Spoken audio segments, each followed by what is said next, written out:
Hello guys, welcome back to my channel. आज का हमारा टॉपिक है vesting of property in the central government. As the title suggest, क्या है इसमें कि जो सेंट्रल गवर्नमेंट है वो अपने हाथ में ले लेती है प्रॉपर्टी को, जो कि प्रॉपर्टी अटैच्ड होती है। और जो प्रॉपर्टी जब बाद में मतलब जब फैसला हो जाता है कि हाँ वो जो प्रॉपर्टी है वो प्रोसीड्स ऑफ क्राइम करके ही आई है, तो वो उस प्रॉपर्टी को गवर्नमेंट अपने अधिकार में ले लेती है। आइए देखते हैं बुक के लैंग्वेज में क्या है। Where an order of the confiscation has been made. देखो वही चीज़ आ रही है कि जहाँ पर सीज कर ली गई है आपकी प्रॉपर्टी को, ठीक है, और जो सारी राइट्स हैं, जो टाइटल्स हैं, वो सारे के सारे अब सेंट्रल गवर्नमेंट के पास आ जाते हैं। एज सुन एज दे वो सीज कर लेते हैं, कन्फिस्केशन हो जाती है, ठीक है। अब जहां पर वेयर द स्पेशल कोर्ट और the adjudicating authority as a case में भी, जहां पर स्पेशल कोर्ट इन्वॉल्व है या फिर एडजुडिकेटिंग अथॉरिटी इन्वॉल्व है, अगर वो अपॉर्चुनिटी देते हैं टू ऑफ बीइंग हर्ड, उनको उनको सुने जाने की, उस पर्सन की जो कि इंटरेस्टेड है प्रॉपर्टी के अटैच्ड में, ठीक है, सीज में और फ्रोजन में, वो opinion that any encumbrance on the property or the leasehold interest has been created with the view to defeat the provisions of this act। हम्म। अब इन्होंने क्या लिखा है इसमें, एक्चुअल में अब कोई भी पर्सन है, ठीक है, जो लिंक्ड है, ठीक है, अब वो क्या करेगा, उसको जैसे कि जैसे कि आपको एग्जांपल देती हूँ, ठहरिए मैं, हाँ। अब अगर उन्होंने उस प्रॉपर्टी को या लीज होल्ड इंटरेस्ट को कुछ इस तरह क्रिएट किया है, कुछ इस तरह उन्होंने प्लानिंग किया है कि वो जो प्रोविजंस हैं चैप्टर की वो डिफीट हो रही हैं, ठीक है, तो वो क्या कर सकते हैं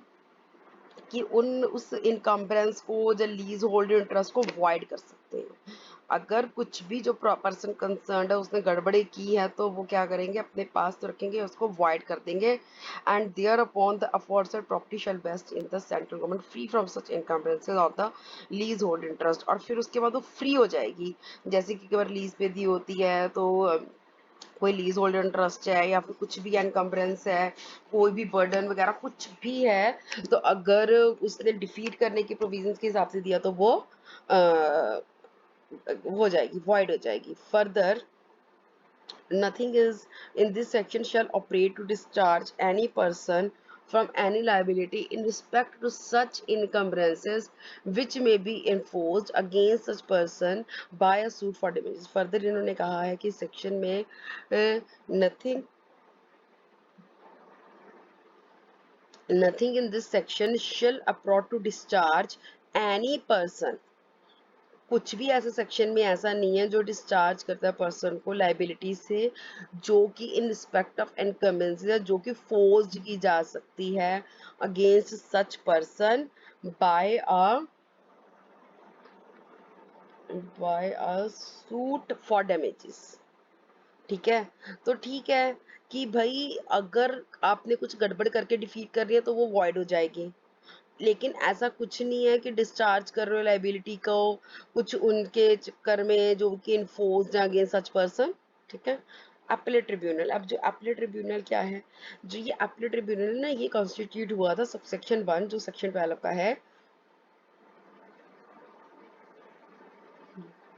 इसका एक्ट है smugglers and the foreign exchange manipulators act है, और 1976 का shall be applicable for the tribunal for hearing appeals। Appeals सुनता है against the orders of the adjudicating authority. तो पहले तो एडजुडिकेटिंग अथॉरिटी के पास जा रहे थे, अब जो उसके अगेंस्ट ऑर्डर अपीलेट ट्रिब्यूनल सुनता है, ठीक है, या फिर अदर अथॉरिटीज। उसके बाद आ गए appeals to appellate tribunal. appeal by director or any other person, the director or any other person aggrieved by an order. जो भी कोई बंदा अनफेयरली ट्रीटेड होता है, एग्रीव मीन्स अनफेयरली ट्रीटेड होता है, जो भी कोई ऑर्डर, सपोज अब एडजुडिकेटिंग अथॉरिटी अपना ऑर्डर दे दिया और बंदे पर्सन को लग रहा है या डायरेक्टर को नहीं भी नहीं तो मेरे साथ अनजस्ट हुआ है, मैं अब फेयरली ट्रीटेड नहीं हुआ हूँ, तो वो क्या कर सकता है, वो अपील दे सकता है। ठीक है, अपील अब वो किसको देगा, अपीलेट ट्रिब्यूनल को देगा। तो उसको विद इन 45 डेज, जिस दिन के उसको कॉपी होती है ऑर्डर की, एडजुडिकेटिंग अथॉरिटी ने दी होती है और उसने रिसीव की होती है,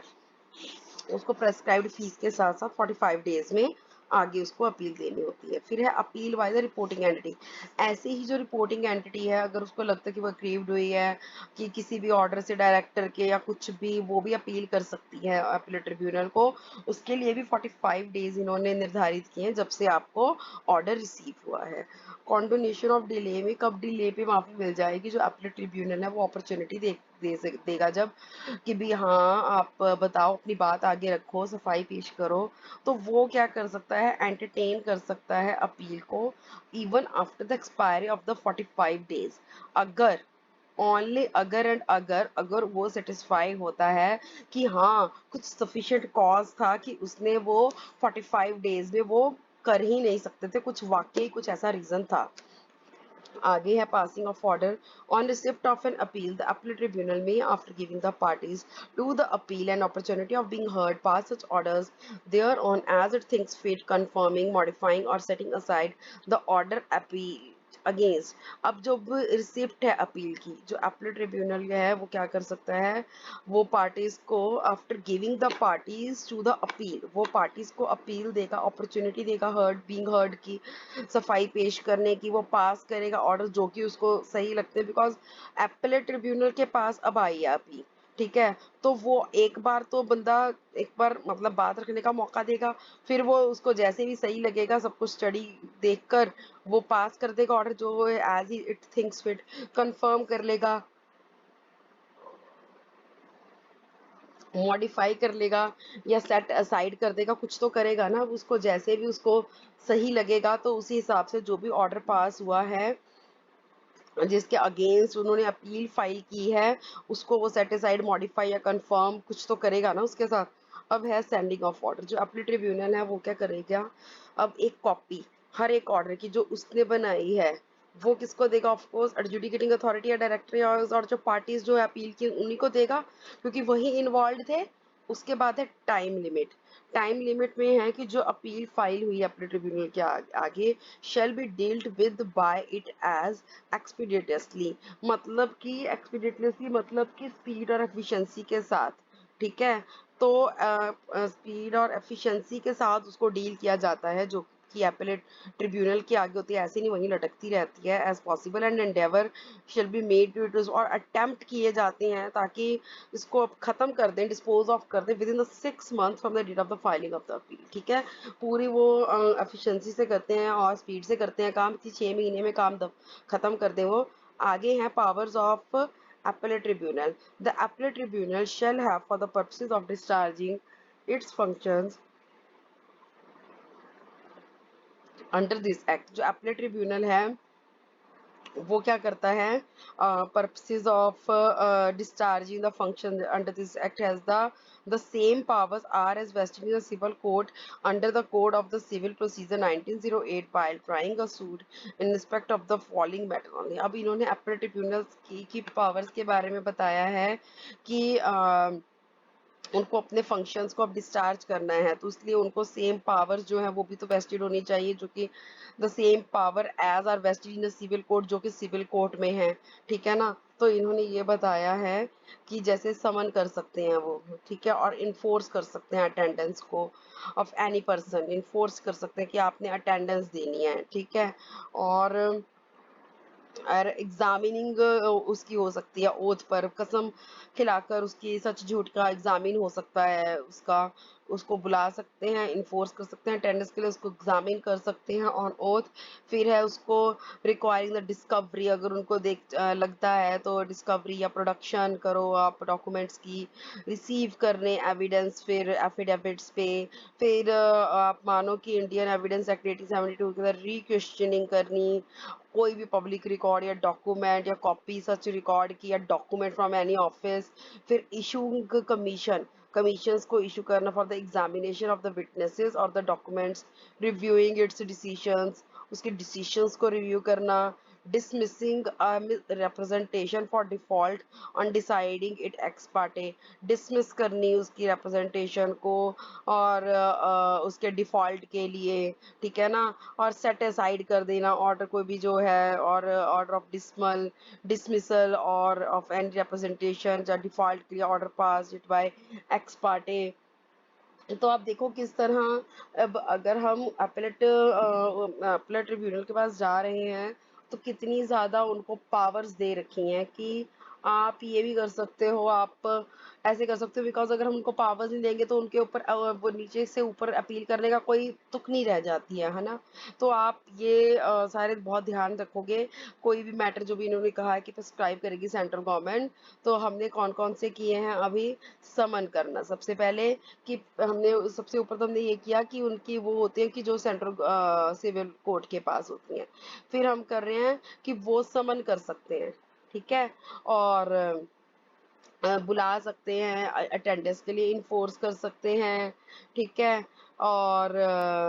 उसके बाद उनको एग्जामिन कर सकते हैं ओथ पर, रिक्वायरमेंट जिसकी भी डिस्कवरी प्रोडक्शन की डॉक्यूमेंट्स की, ठीक है, और रिसीव करने एविडेंस सबूत एफिडेविट्स पे, और फिर आप मानो पब्लिक रिकॉर्ड पे रिक्वेश्चनिंग या कॉपीज रिकॉर्ड की, कमीशंस को इशू करना, रिव्यू करना डिसीशंस को, फिर dismissing a representation for default, dismiss कर देना रिप्रेजेंटेशन को, और डिसाइड कर देना कि भाई ये तो एक्स पार्टे है, मतलब कि ये तो इस तरह डन है कि एक साइड में ही, मतलब कि इंटरेस्टेड, जैसे कि किसी ने बनाई हो, ठीक है ना, तो उनको मतलब अगर बात नहीं जच रही है तो वो उसको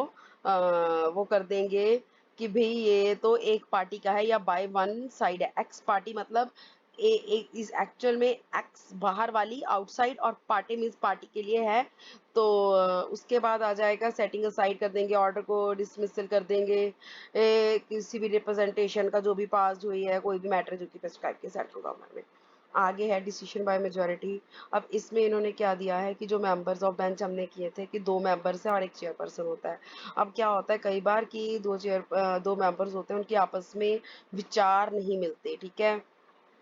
they shall state the points which they differ। वो अब जो make a reference to the chairman who shall either hear the points, वो अब पॉइंट्स तो सुनता है या पॉइंट्स सुनता है, हिमसेल्फ रेफर करता है कि हेयरिंग पॉइंट्स की third member of the tribunal, और वो ये पॉइंट्स डिसाइड करता है अकॉर्डिंग टू द, एक क्या करते हैं वो, एक थर्ड पर मेंबर की भी सुन लेते हैं, फिर मेजॉरिटी के अकॉर्डिंगली ओपिनियन लेकर डिसीजन ले लेते हैं, ठीक है ना। 2 तो होते ही, उनकी नहीं बनती तो फिर एक बंदा थर्ड लेके उसके अकॉर्डिंगली डिसीजन ले लेते हैं, ठीक है। उसके बाद है right of the appellant to take assistance of the authorised representative. जो पर्सन है जो प्रेफर करता है अपील अपेलेंट ट्रिब्यूनल को, वो क्या कर सकता है, अपील कर सकता है इन पर्सन और take the assistance of any authorized representative of his choice to present his case before the appellate tribunal। कि जो पर्सन है प्रेफर करता है कि वो अपील करे appellate tribunal को इस एक्ट में, और वो पर्सन में आइदर अपीयर इन पर्सन और टेक द असिस्टेंस भी ले सकता है किसी भी ऑथराइज्ड रिप्रेजेंटेटिव की, कि वो चॉइस कर सकता है अपने केस को प्रेजेंट करने के लिए बिफोर द अपीलेट ट्रिब्यूनल, ठीक है। उसके बाद है, मतलब मेन इसमें यही है कि जो अपेलेटेंट है जो अपील करता है वो ऑथराइज्ड रिप्रेजेंटेटिव की असिस्टेंस मदद ले सकता है। आगे इन्होंने किया है कि जो सेंट्रल गवर्नमेंट है या डायरेक्टर है वो ऑथराइज करते हैं वन और more authorised representatives or any of its officer to act as the presenting officer. जो सेंट्रल गवर्नमेंट और द डायरेक्टर होते हैं वो अथॉरिटी दे देते हैं एक और एक से अधिक रिप्रेजेंटेटिव्स को या अपने ऑफिसर्स को, ताकि वो एक्ट कर सकें प्रेजेंटिंग ऑफिसर्स, और जो हर पर्सन जो ऑथराइज्ड है वो प्रेजेंट करेगा case with respect to any appeal before the appellate tribunal.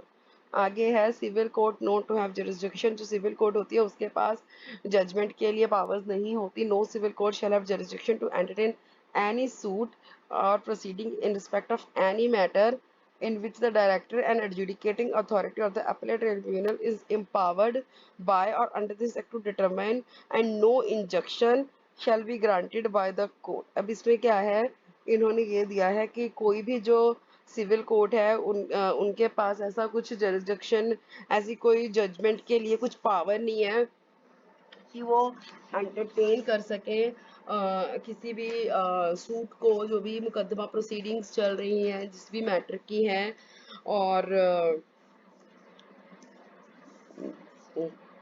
और विच द डायरेक्टर और एडजुडिकेटिंग अथॉरिटी जो अपलेट ट्रिब्यूनल है वो इम्पावर्ड होता है और अंडर दिस एक्ट डिटरमाइन करता है वो। और हमने अभी अब ऊपर भी किया था कि अपलेट ट्रिब्यूनल के पास पावर होती है। और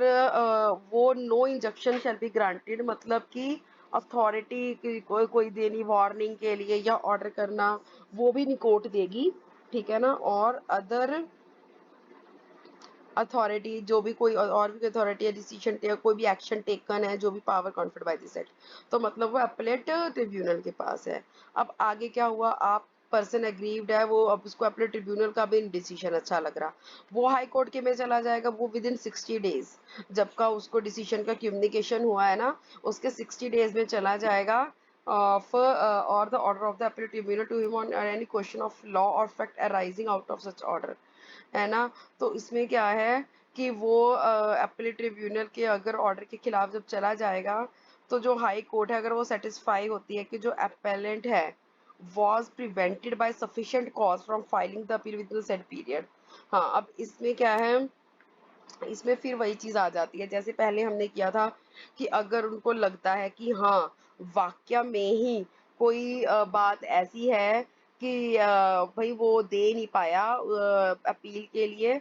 तो कोई एक्सीडेंट हो गया घर पे, ट्रेजेडी ऐसी हो गई कि भाई बंदा फंसा हुआ था और वही वाकई वो नहीं दे पाया, तो 60 डेज का जो पीरियड है वो फर्दर 60 डेज के लिए एक्सीड हो जाता है। मतलब फिर उसको फर्दर 60 डेज से ज्यादा का नहीं देते, नॉट एक्सीडिंग, मे बी वो कम भी कर सकते हैं। और जो हाई कोर्ट है with in the jurisdiction of the aggrieved party ordinary decides और कैरीज ऑन, और जो हाई कोर्ट है वो जो जुरिस्डिक्शन है जिसमें कि जो एग्रीव्ड पार्टी ऑर्डिनरी डिसाइड करती है और कि कैरीज ऑन बिजनेस, ठीक है। एक मिनट आप,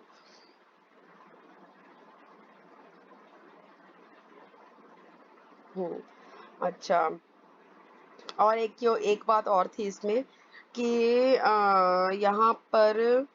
अ, हम्म जो order of appellate tribunal to him है on any question of law और फैक्ट, कि लॉ के अकॉर्डिंगली कोई क्वेश्चन फंसा हुआ हो सकता है या फिर कोई फैक्ट का भी हो सकता है, कैसे भी हो सकता है, ठीक है। तो हमने किया कि ऐसे करके आप हाई कोर्ट को 60 डेज में, फर्दर 60 डेज में फिर अगर कोई आपका सफिशिएंट कॉज है तो आप कर सकते हो। उसके बाद आ गई स्पेशल कोर्ट। स्पेशल कोर्ट में क्या है कि स्पेशल कोर्ट ना सेशन कोर्ट होती है एक तरह की, जो डिजाइन डेजिनेटेड होती है स्पेशल कोर्ट, स्पेशल उसके लिए ही होती है ये। और जो ये सेक्शन है ये इम्पावर करता है सेंट्रल गवर्नमेंट को कि वो कंसल्टेशन करे with the chief justice of the high court of the for trial of offence of money laundering, कि जो चीफ जस्टिस है हाई कोर्ट का वो ट्रायल करे ऑफेंस का मनी लॉन्ड्रिंग का, और डेजिग्नेट करे वन और more courts of sessions as a special court, और the special courts for such area the areas और for such cases as be prescribed in the notification to this act, ठीक है। तो central government जो है वो consultation कर सकती है चीफ जस्टिस के साथ हाई कोर्ट के, ताकि जो ट्रायल के लिए जहाँ सुनवाई होगी, एग्जामिनेशन होगा जज के आगे ऑफेंस ऑफ मनी लॉन्ड्रिंग के आगे, तो वो डेजिग्नेट कर सकती है एक से ज्यादा कोर्ट्स सेशन वाली एज अ स्पेशल कोर्ट्स उस एरिया में या एरियाज में, ऐसे जो भी केसेस जो भी प्रेस्क्राइब होते हैं ताकि वहां पर वो उनकी सुनवाई हो सके। अब है यहाँ पर offences tribal by the special courts. अब इसमें क्या है, it overrides the provisions of the code of the criminal procedure 1973 and provides that an offence punishable under section 4 and any scheduled offense connected to the offense under that section shall be triable by the special court constituted for the area in which the offense has been committed. The special court trying a scheduled offense before the commencement of this act shall continue to try such scheduled offense. अब इसमें पता क्या है, ये कह रहे हैं कि जो ऑफेंसेस हैं जो कि ट्राएबल हैं स्पेशल कोर्ट्स में, अब ये ओवरराइड कर देता है, मतलब आप समझ रहे होगे कि इस चीज़ ये ओवरराइड है ये प्रोविजंस को जो कि कोड ऑफ क्रिमिनल के प्रोसीजर के 1973 का प्रोवाइड करता है कि जो भी कोई ऑफेंस हुआ है पनिशेबल है अंडर सेक्शन 4, और जो भी कोई शेड्यूल्ड ऑफेंस है जो कनेक्टेड हुआ है कोई ऑफेंस से, ठीक है, वो ट्रायबल होगा स्पेशल कोर्ट में, कॉन्स्टिट्यूटेड होगी जो कि उस एरिया में जहाँ जिस एरिया में जो ऑफेंस है वो हुआ है, और जो स्पेशल कोर्ट है जो trying a scheduled offence before the commencement of this act, जो इस एक्ट से पहले वो कंटिन्यू करेंगे कि वो शेड्यूल्ड ऑफेंस वो continue to try such shall try to continue such of scheduled offense, or a special court may be a complaint made by an authority authorized in his behalf, ठीक है ना। और वो ये भी कर सकते हैं कि जो कोई कंप्लेंट अथॉरिटी ऑथराइज की होती है उसके बिहाफ पे, तो वो उसकी cognizance of offence under section 3 without the accused being committed it for trial, कि इसमें क्या है, कॉग्निजेंस में आ जाता है कि जब आपको अरेस्ट करते हैं विदाउट वारंट,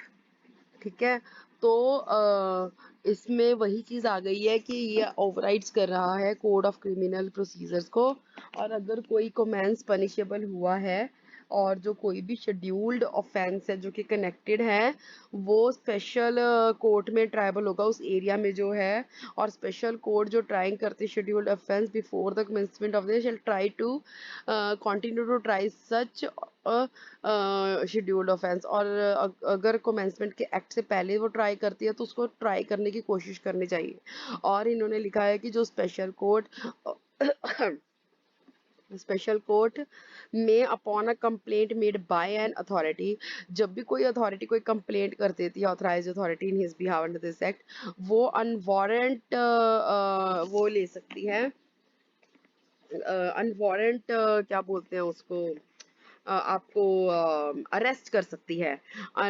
तो ऑफेंस जो आपने किया है without the accused being committed it for a trial, ठीक है ना। उसके बाद आ गया, अगर जो कोर्ट है उसने कॉग्निजेंस कर दिया और शेड्यूल्ड ऑफेंस का is other than the special court, तो फिर जो वो कॉग्निजेंस है कंप्लेंट ऑफेंस का लॉन्ड्रिंग का, वो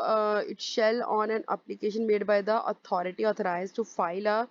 complaint under this act committed the case relating to the scheduled offence to the special court, and the special court shall on respect of such case proceed to deal with from the stage at which it is committed, ठीक है। तो अगर ये क्या कह रहे हैं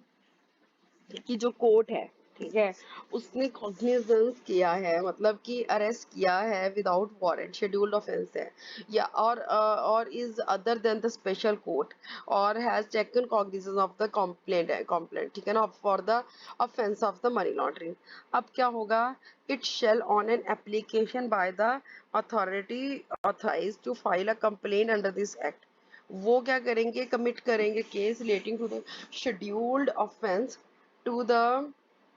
special court, and the special court shall वो क्या करेगी, रिसिप्ट करेगी इस केस के और प्रोसीड करने लग जाएगी और डील करेगी जहां से वो उस स्टेज पर है, ठीक है ना। Special court while trying the scheduled offense of the offense of money laundering shall hold trial according to the provisions of the code of the criminal, ठीक है, उसके अकॉर्डिंगली करेंगे और अप्लाई करेंगे trial before a court of session.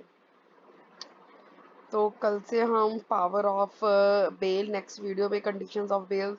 ये सब करेंगे। आज की वीडियो में यही स्टॉप करने वाली हूँ। Thank you so much. And अगर अभी तक आपने मेरा चैनल सब्सक्राइब नहीं किया है So please subscribe the channel and don't forget to ring the bell icon. Thank you. Bye bye.